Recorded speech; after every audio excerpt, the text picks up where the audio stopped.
नमस्ते. या ठिकाणी मी कारंडे सर आज आपल्यासमोर एक अतिशय उपयुक्त असा विद्यार्थी मित्रांनो तुमच्यासाठी एक व्हिडिओ घेऊन आलेला आहे. आणि तो व्हिडिओ आहे की तुम्हाला इंग्लिशमध्ये नावं कशी तयार करायची, म्हणजे नावाचं स्पेलिंग कशा पद्धतीने इंग्लिशमध्ये तयार करायचं या संदर्भात अतिशय बेसिक आणि इम्पॉर्टंट अतिशय महत्त्वाची माहिती देणारा हा व्हिडिओ आहे. ठीक आहे. अगोदर आपण स्पेलिंग तयार करून घेऊ मुळाक्षरांचं. म्हणजे ही जी व्यंजने आहेत, आता व्यंजने म्हणजे कोणती? कचा वर्ग बघा, क ख ग घ ग च छ झ झ त्र बघा, क ख ग घ ग च छ झ झ त्र ट ठ ड ढ न त थ द ध न प फ ब भ म य र ल व श श स ह ळ क्ष ज्ञ. आणि स्वर कोणते आहेत पहा? अ आ इ ई उ ऊ ए ऐ ओ औ अम आहा ॲ अ.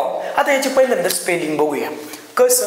आता याचा पाय मोडला म्हणजे व्यंजन झालं, म्हणजे याच्यामध्ये ना स्वर मिळालेला नाहीये, ह्याच्यामध्ये स्वर मिळालेला नाही. म्हणजे कसं बघा, ही व्यंजन आहे त्याच्यामध्ये स्वर मिसळलेला नसतो. आता क साठी नेहमी आपण के वापरतो. विद्यार्थी मित्रांनो ऐका, क साठी काय वापरायचं आहे? के. ठीक आहे. आता आपण ही लाईन पूर्ण करून घेऊ. पहिले ही लाईन पूर्ण करून घेऊ. ठीक आहे. या प पर्यंत कुठपर्यंत करून घ्यायची? प वर्गापर्यंत. मी तुम्हाला एक सोपी आयडिया सांगतो. या प वर्गावर आता च साठी वापरतो आपण सी एच. च साठी काय वापरतो आपण? च साठी काय वापरतो आपण? C H. ठीक आहे. च साठी सी एच. बरं, ट साठी टी. ट साठी काय वापरायचं आहे? टी. आता त साठी पण टी. ट टी त टी. लक्षात ठेवायचं कसं बघा, ट टी त टी. च सी एच च सी एच च सी एच कके कके कके कके कके कके च सी एच च सी एच च सी एच टटी तटी टटी तटी पपी पपी पपी पपी. प साठी पी वापरायचा. प साठी काय वापरायचा? पी. मग बघा लक्ष द्या, आता प साठी काय वापरायचं रे बाबांनो? पी. मग मला बघा आता कके च सी एच टटी तटी पपी. म्हणजे याच्यासाठी कुणासाठी काय वापरायचं आहे इथपर्यंत लक्षात. आता गचं काय असतं बघा, ग साठी जी वापरतो. ग साठी काय वापरतो? जी. गजी गजी जजे जजे जजे. मग ज साठी जी. ज साठी काय वापरतोय बघा? जे. आता हा ड आहे मित्रांनो, हा काय आहे? ड.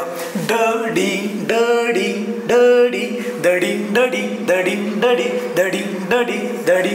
म्हणजे पाठ पण होऊन जाते तुमचं, पाठ पण होऊन जाते. डडी दडी डडी दडी बबी बबी बबी बबी. बसाठी बी बसाठी बी बबी बबी बबी बबी. ठीक आहे. म्हणजे आता हे पाठ झालं तुमचं बघा. ज साठी जे वापरला. बरं बरं बरं. आता ख कसा तयार झाला? क मध्ये ह मिळवल्यानंतर ख तयार झालाय. क मध्ये ह म्हणजे ह साठी काय वापरतो आपण? इकडे लक्ष द्या. आता ह कुठे आहे बघा. आता ह साठी आहे ना नेहमी आपण एच वापरतो. इथं पहिल्यांदा वापरून घेतो एच साठी. बरं, क साठी काय आहे? के. आणि क मध्ये ह मिळवला की ख तयार होतो म्हणून के एच. बघा तसंच आता च पासून छे तयार झालाय, पण च मध्ये ह मिळवलाय. च मध्ये काय मिळवला रे? ह. च मध्ये ह मिळवला की काय होतोय? छे. म्हणजे इथं काय झालं बघा, सी एच अगोदरचा जसाच्या तसा, पण त्याच्यामध्ये काय मिळवलाय? ह.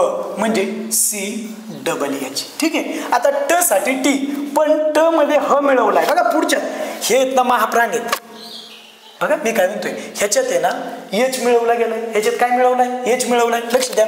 म्हणजे कसं ट साठी टी, तर ठ साठी टी एच. ह वाढलाय ना, ह वाढलाय. आता त साठी टी, पण त पासून थ तयार होताना काय झालंय? त मध्ये ह मिळवलाय. त मध्ये काय मिळवलाय? ह. आणि ह साठी काय वापरतो रे? एच. मग हा टी टी जसाच्या तसा तचा, पण त्याच्यात ह मिळवलाय. म्हणजे बघा तुम्हाला उच्चार होतो त थ.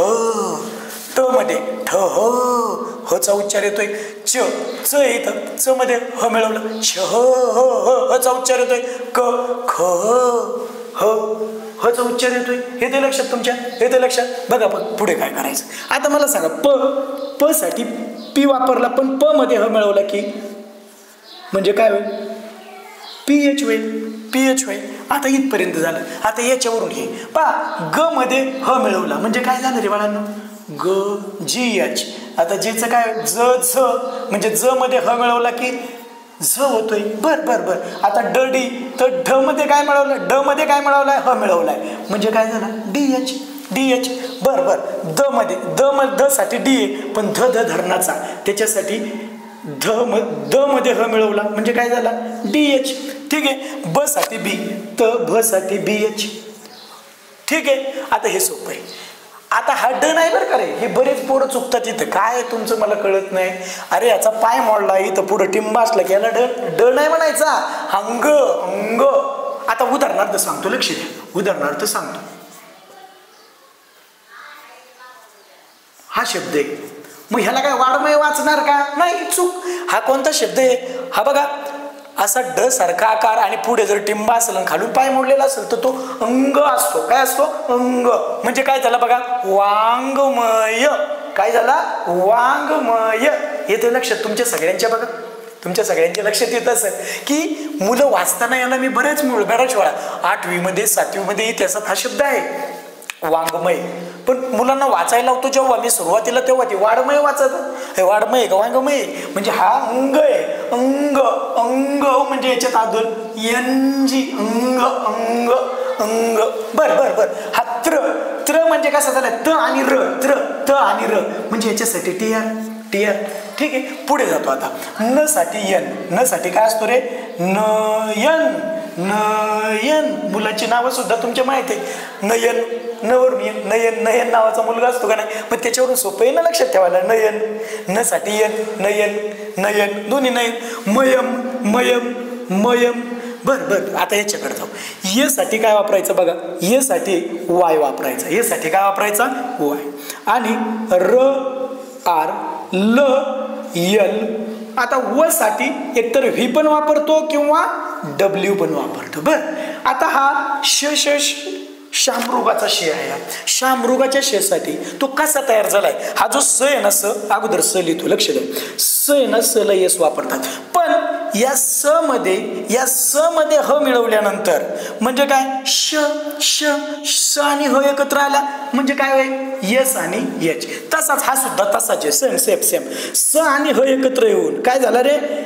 म्हणजे एस एच होईल. स साठी यस आणि एच साठी म्हणजे स अधिक ह मिळून श तयार झालेली आहे. बरं. आता हा ल आणि ळ दोन्ही सोबत बघा. ल आणि ळ म्हणजे बघा या दोघांना येलच वापरतात. येल वापरायचा आहे. क्ष. आता क्षचा उच्चार बघा नीट. क्षचा उच्चार बघा बरं का. क्षचा उच्चार बघा. क आणि श म्हणजे क साठी के. क्ष. बघा कचा उच्चार होतोय श क. आता क आणि क्ष हा जो श आहे ना, हा एकत्र आला किंवा हा क्ष KSH. बर. आता ज्ञ साठी बघा उच्चार कसा करतोय. उच्चार कसा? द न य ज्ञ. द न य ज्ञ ज्ञ. द न य. द साठी डी. न साठी यन आणि ज्ञ न य ज्ञ. DNY. काय येईल? DNY. चला आता आपण स्वर पाहू. ही झाली व्यंजन. बघा कचा वर्ग काय? क ख ग घ ङ च छ ज ज त्र ट ठ ड ढ न थ थ द ध न प फ ब भ म य र ल व श. इथपर्यंत आलो. श स ह ळ क्ष ज्ञ. नंतर स्वर आहेत अ आ इ ई उ ऊ ए ऐ ओ औ अम आहा ऍ अ. बर. अ साठी ये वापरतो. आ साठी पण ये वापरतो. आता ई साठी ना, ई साठी आय वापरतात बरं का रे. काय वापरतात? आय. आणि ही जर अशी ईवर रफार असेल तर त्याच्यासाठी डबल ई वापरतात. बर. हा ऊ आहे. ऊ साठी काय वापरतात बघा? यू वापरतात. काय वापरतात? यू. आणि हा जर ऊ आणि असा पोटामधून रफार असेल तर लक्ष द्या डबल ओ वापरायचा. ठीक आहे. आणि ये अडकेसाठी ई वापरायचा. पण ऐरणीसाठी आहे ना ए आय. ओ साठी ओच वापरायचा आहे. ह्याच्यासाठी बघा काही लोक ओ यू वापरतात किंवा काही लोक ये यू वापरतात. ठीक आहे. आणि अम म्हणजे काय बा? ये यम म्हणजे एम एच असं पण वापरतील. किंवा एन असंही वापरतील. एम किंवा एन असं दोन्हीपैकी वापरतील. त्यानंतर याच्यासाठी ये एच आहा नंतर याच्यासाठी ये आणि याच्यासाठी हेच वापरतील किंवा ओ पण वापरतील. ओ वापरतील. ठीक आहे. चला जाऊया आपण. आता वाङ्मय शब्द मी पहिला रप करतो. ठीक आहे. आता आपल्याला काही मुळाक्षरांची नावं तयार करायची. मी पुन्हा एकदा पाठ कसं करायचं थोड्या वेळाने सांगतो, पण त्याच्या अगोदर लक्ष द्या. त्याच्या अगोदर आपण काही नावं तयार करू. बरोबर, तुमची नावं तयार करू. बघा आता उदाहरणार्थ जर समजा क्लासमध्ये माझ्या क्लासमध्ये समजा राजाराम नावाचा व्यक्ती आहे. राजाराम,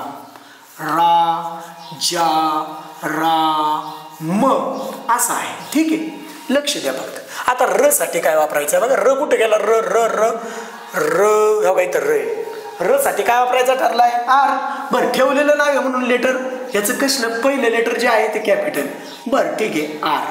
आता काना असेल म्हणजे हे बघा, हा कसा झालाय बघा, र अधिक रा आचा उच्चार होतोय. काना म्हणजे आचा उच्चार होतोय आ, आणि आ साठी काय वापरतो रे? ये, म्हणून रा आ. पुन्हा जा, ज, इकडे लक्ष दे. ज साठी जे, जे कुठे गेलं रे? हा, ज साठी जे, जे. का नाही म्हणजे कसं होय? आता ज आहे का जा आचा उच्चार होतोय, मग ज मध्ये आ मिळवलाय म्हणून राजा. पुन्हा काय? र साठी आर असतो. र साठी काय असतो रे? आर असतो, म्हणून आर. पुन्हा का नाही म्हणजे का? रा आणि मग राजाराम. झाला राजाराम तयार. ठीक आहे, आता राजाराम तयार झाला. पुढचं नाव तयार करू. बघा, लक्ष दे. सोपी सोपी नावांचं स्पेलिंग आपण एक 5-6 नावांचं पटकन स्पेलिंग तयार करून टाकू. बरं. आता हे कान्यावालं झालं. आता काय करतो? काही वेलांटीवाला नावं घेतो. बरं, उदाहरणार्थ बघा, लक्ष्मी नाव घेतो. लक्ष्मी जे माझ्या आईचं नाव आहे. ठीक आहे, लक्ष्मी. आता ल साठी येल वापरतात. तेव्हा इथं वापरलं येल, पण ठेवलेलं नाव आहे. आता ठेवलेल्या नावाचं पहिलं अक्षर असतं ते नेहमी कॅपिटल असतं, म्हणून येल काढला. येल. बरं, येल. आता मला सांगा, ल ह्याचा पाय मोडलाय का नाही? म्हणजे याच्यामध्ये असतो. पाय नाही मोडला ना, आणि काना नाही, वेलंटी नाही, मात्र नाही, उकार नाही. बघा मी काय म्हणतोय, जर समजा पाय मोडलेला नसेल, तर पाय मोडला तर व्यंजन होतं, त्याच्यामध्ये कोणताही स्वर नसतो व्यंजनामध्ये. पण आता हे काय व्यंजन आहे का? नाही. हे बघा अक्षर आहे, आणि या अक्षरामध्ये नेहमी जर पाय मोडलेला नसेल आणि काही काना नाही, मात्रा नाही, वेलंटी नाही, काहीच नसेल, तर त्याच्यामध्ये अ हा स्वर असतो. काय स्वर असतो? अ. म्हणून बघा, ल साठी यल, आणि याच्यामध्ये ल चा उच्चार म्हणून ए, ल. आता क्ष साठी काय ठरले आपलं? KSH. बघा, क्ष आला म्हणजे KSH, आणि त्याला जोडलेला म साठी यम, मयम, लक्ष्मी. आणि वेलंटी. आता लक्ष्मी पण ही कसली आहे? पलीकडून म्हणजे रफारावाली अशी पलीकडून, म्हणजे बघा डबल ई, लक्ष्मी. आता काही लोक इकडे बघा, काही लोक काय म्हणजे आपलं ठरलेलं आहे तसं बरं का. जरी दुसरी वेलंटी जरी असली इंग्लिशमध्ये, तरी ती पहिली वेलंटी गृहीत धरूनच आपण काय करतो? डायरेक्ट LAKSHMI असं लिहितील. किंवा काय करतील? याच्या जागेवरती एक्स साठी ना एक्स पण वापरतील. ठीक आहे, त्याबाबत माझी काही शंका नाहीये. परंतु आपलं ठरलंय त्याप्रमाणे क्ष साठी काय? KSH, आणि यम साठी काय? म साठी काय? यम, म्हणून लक्ष्मी. तसं झालं. आता वेलांटीवाला झालं. बरं. आता वेलांटीवाला झालं. आता बघा, वेलांटीचं झालं. जर पहिली वेलंटी असेल तर आहे, दुसरी वेलंटी असेल तर डबल ई. बघा, हे अ असेल म्हणजे काहीच नसेल तर ये वापरायचं आहे, काना असेल तर येच वापरायचं आहे. बरं. पहिला उकार आहे. उ म्हणजे पहिला उकार. उ म्हणजे काय? पहिला उकार. बघा ना, कु कला पहिला उकार कु उचा उच्चार होते. दुसरा उकार असेल तरी पण उ डबल, मग डबल उ. बरं, आता एक मात्रा असेल. ये म्हणजे एक मात्रा असतो, आणि अय म्हणजे 2 मात्रे असतात. कारण ये अधिक ये बरोबर अय होते. बघा, म्हणजे एक मात्रा असेल तर ई, 2 मात्रे असेल तर अय, आणि बघा काना एक मात्रा असेल तर ओ, आणि काना 2 मात्रे असेल तर ओ यू किंवा ये यू. बरं. आणि हे अनुस्वार असेल तर एम एन असं दोन्ही पण वापरता येईल. आणि विसर्ग असेल तर आहा AH, आणि ॲ साठी ए वापरता येईल, आणि व साठी ओ वापरता येईल. ठीक आहे. आता आपण बघा, कान्यावालं घेतलं, वेलांटीवालं घेतलं. आता मात्र्यावालं नाव घेऊ. महेश. हे श. छान नाव आहे, महेश. ठीक आहे. आता महेश नावाचं स्पेलिंग तयार करणं खूप सोपं आहे. बघा, म साठी यम वापरायचं आहे असं ठरलंय, पण ठेवलेल्या नावाचं पहिलं अक्षर नेहमी कॅपिटल असतं बाळांनो. आता बघा, लक्ष द्या, मी मागे तुम्हाला इंग्लिश अल्फाबेटचा पण एक व्हिडिओ पाठवलेला आहे, लक्षात द्या बरं का. त्याच्यात मी लेटर कसे काढायचे या संदर्भात थोडंसं मार्गदर्शन केलेलं आहे, ते एकदा तुम्ही पाहून घ्या, शांत चित्ताने पाहून घ्यायचं, काही गडबड नाही. असेच तुम्हाला दररोज नवनवीन व्हिडिओ जर पाहिजे असेल तर कृपा करून आमच्या चॅनलला सबस्क्राईब करा, कारण अतिशय इम्पॉर्टंट इंग्रजी व्याकरण असेल किंवा पुढच्या वर्षी संपूर्ण 6वीचा जो काही नवीन सिलेबस येतोय, कोणता सिलेबस बघा, NEP म्हणजे नवीन धोरण आहे, शैक्षणिक धोरण आहे, नॅशनल एज्युकेशन पॉलिसी या किंवा प्रोग्राम, यानुसार 2020 नुसार जो नवीन सिलेबस बदलतोय, 6वीचा अख्खा इंग्लिश आणि मॅथ्सचा दोन्ही सब्जेक्टचा सिलेबस अतिशय सोप्या पद्धतीने आपण अपलोड करणार आहे. त्यामुळे जे विद्यार्थी आता 5वीला आहेत त्या विद्यार्थ्यांना तर मी आवर्जून सांगेल, तुम्हाला पुढच्या वर्षी फ्रीमध्ये यूट्यूबवरती हे सगळे व्हिडिओ फ्रीमध्ये यूट्यूबला पाहिजे, त्यासाठी तुम्ही चॅनल जर सबस्क्राईब करून ठेवला तर सर्वात पहिल्यांदा तुम्हाला नोटिफिकेशन तुम्हाला येतं का लक्षात. म्हणून मी काय म्हणतो, पहिल्यांदा आपला जो कारंडे सर मराठीत नाव आहे, बरोबर, तुम्ही पाहिलाय तो, आता चॅनल पाहत आहे म्हणजे तो चॅनल फक्त उजव्या बाजूला खाली सबस्क्राईब बटन आहे आणि नोटिफिकेशन त्याला ऑल करा, घंटी दाबून त्याच्या शेजारी वॉलचं बटन आहे सर्व मराठीत. जर तुमचा यूट्यूबचा चॅनल असेल तर तिथं काय येईल, तुम्हाला सर्व नोटिफिकेशनच्या तिथं, तर ते तुम्ही करून घ्या कृपा करून. चला, म साठी यम वापरायचंय, म साठी काय वापरायचंय, यम. आता म साठी यम वापरला, पण म पाय नाही मोडला म्हणून म असतो लपलेला, काहीच नाही म्हणजे असतो. बरं, आता H, ह साठी H वापरतो, कसं काय सर, हे काय इथं बघा ना, ह साठी H वापरला ना आपण, म हे. आता शेषशामृगाचा आहे, शेषशामृगासाठी काय वापरतो, यश H. मग सर आता याला शेवटी ये लिहायचा का नाही लिहायचा, का नाही लिहायचं ते सांगतो मी, लक्ष द्या.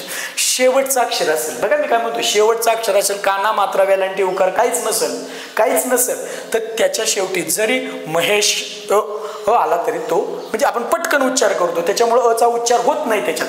मी काय म्हणतोय नीट बघा सर, तुम्ही इथं म साठी म्हणताय आणि ये लिहिताय, आणि याला का नाही लिहित, श लपलेला असतो म्हणून. अरे पण हा शेवटचं जे अक्षर असतं ना ते आपण पटकन उच्चारतो, म्हणून त्याचं लिहायचं नाही. येतंय का लक्षात मी काय म्हणतोय. चला, महेश झालं, आता मात्रेवाला झाला. बघा मी काय म्हणतोय, हा काना झालं बरं का, ही वेलांटी, पहिली वेलांटी दुसरी वेलांटी बरं का, पहिली वेलांटी दुसरी वेलांटी, पहिला उकार दुसरा उकार. आता एक मात्रा पण झाला नाही, आपलं हे राहिले बरं का रे, पहिल्या उकारवालं राहिले, उकारवालं. आता उकारवालं काय आहे बघा, तर उदाहरणार्थ सुजल नाव आहे, सुजल बरं का,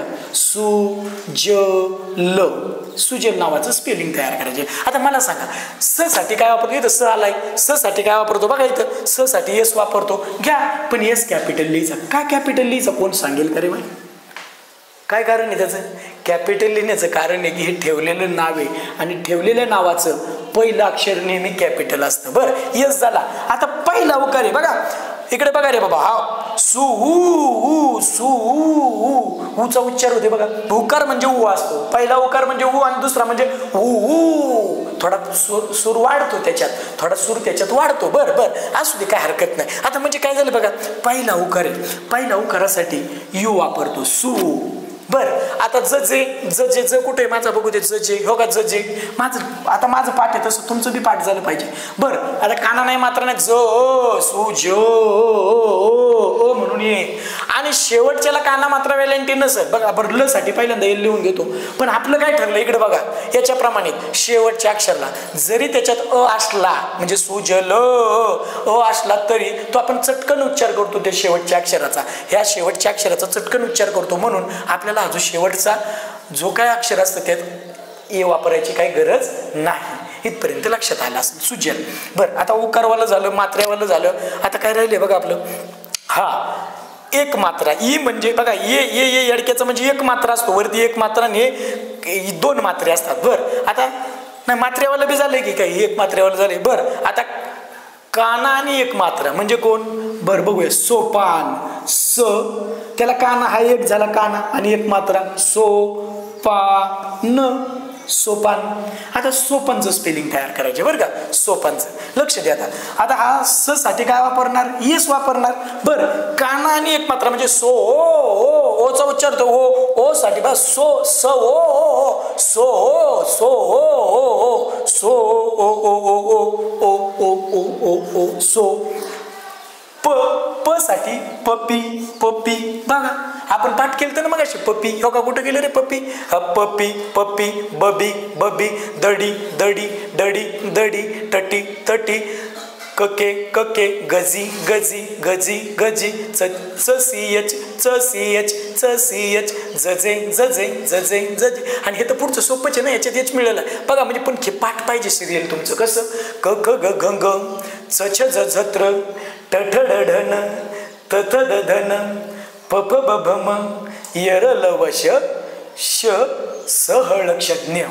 अशा पद्धतीने तुमचं पाठ पाहिजे. म्हणजे तुम्हाला सिक्वेन्सनी हे जर एकदा पाठ केलं ना कसं याप्रमाणे. तर पाहूया आता सोपान झाला. बर. आता हा NEP 2020 मी इथं लिहिलंय. हा जो नवीन सिलेबस येणार आहे त्या संदर्भात मी तुम्हाला सांगितलं पुढच्या वर्षी आपण 6वीचा सगळा सिलेबस. पण त्यासाठी आपला चॅनल काय करायला सांगितलं होतं रे मी, सबस्क्राईब. आता हे झालं बरं का, काना आणि एक मात्र सोपान. बरं. आता हे घेतो बघा, लक्ष द्या. आता काना 2 मात्रे. आता काना 2 मात्रेवाला आमचा जो तालुका आहे त्याचं नाव आहे दौंड. दौंड म्हणजे काना 2 मात्रे बरं का, दौंड.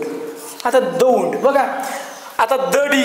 द साठी डी असतो का, दडी दडी दडी. कुठे गेला रे, कुठं कुठं कुठं कुठं कुठं कुठं the the the the the the the the the the. हा हा हा हे बघा, दडी दडी. द डी ठेवलेलं नाव आहे म्हणून D capital. D capital D. आता काय झालं, काना आणि 2 मात्रे म्हणजे औ औ दौ औ दौ औ दौ दौ दौ औ औ औ औ दौ औ औ औ दौ दौ. काय आहे, दौ औ औ. म्हणजे आता ओयू किंवा येयू. मग आता तू ओयू लिहिला तरी चालतोय, दौ दौ. किंवा येयू लिहिला तरी चालतोय, दौ येयू. आणि इकडे बघा ह्याच्यावर काय अनुस्वार आहे. तो अनुस्वार म्हणजे नेहमी यन किंवा यम असतो. दौंड दौंड. नचा उच्चार होतोय, दौंड दौंड. झालं दौंड दौंड झालं. बर. आता हे पण झालं. चला, अशा पद्धतीने विद्यार्थी मित्रांनो आपल्याला जर हे बघा ही मुळाक्षरे पाठ करून याप्रमाणे नावाचं स्पेलिंग तयार करायचं असेल, तुम्हाला जर हा व्हिडिओ आवडला आणि तुम्हाला आणखी नावांची स्पेलिंग हवे असतील तर कृपा करून माझा जो हा व्हिडिओ आहे याला लाईक करा, सबस्क्राईब करा, शेअर करा आणि सगळ्यात महत्त्वाचं इतर विद्यार्थ्यापर्यंत पोहोचू द्या. आणि मला कमेंटमध्ये सांगा, सर अशा प्रकारचं आम्हाला स्पेलिंग तयार करण्यासाठी आणखी नावांची गरज आहे, मला करायला सांगा. मी भरपूर नावं घेतो. ज्या नावांचं स्पेलिंग करायचे ते कमेंटमध्ये टाका, आपण त्याची स्पेलिंग तयार करू. मी मग पुढच्या वेळेस काय करतो, वेलांटीसाठी काय वापरायचं, पहिली वेलांटी किंवा काना असेल, मात्रा असेल, उकार असेल, याचा आपण पुढचा व्हिडिओ करणार आहे. तरी तोपर्यंत आपण थांबूया. धन्यवाद.